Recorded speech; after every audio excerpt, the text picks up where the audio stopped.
Bobbi Kristina and the wrongful death lawsuit. The judgment came down, of course, that Nick Gordon was found liable, her boyfriend was found liable for her death. So in a civil case. In the civil case. So yesterday, the judge decided what the damages are going to be, and they are hefty. $36 million Nick Gordon will have to pay to Bobbi Kristina's estate. Now, there's a slight problem in that. I like to think of it as the OJ problem. Well, it's kind of the OJ even problem. worse than the OJ problem. Yeah, it's way worse because he actually made money. I mean, he look, had money, they just couldn't get it.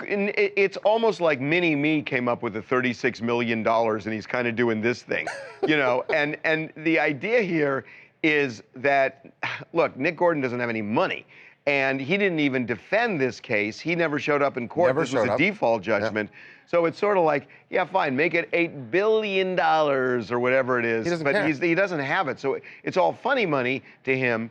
And here's the problem with it, that in most states, judgments are good for a long period of time, and then they can be renewed. So if somebody, you know, has to work and he's fairly young, which Nick is, you can start attaching salary and bank account and everything else. So even though he's saying, I'll never come up with $36 million, if the family wants to go after Nick just because they believe he did this, they can dog him for years, even decades, and get money as he makes it. And even if they only collect $112,000 in the next 20 years, that's $112,000 he could have used. That's a good point. I agree with you, Harvey. But the problem with Nick Gordon, too, besides the fact that he's broke and everything you guys just mentioned, he also, and this is going to blow your mind, Harvey, we didn't talk about this.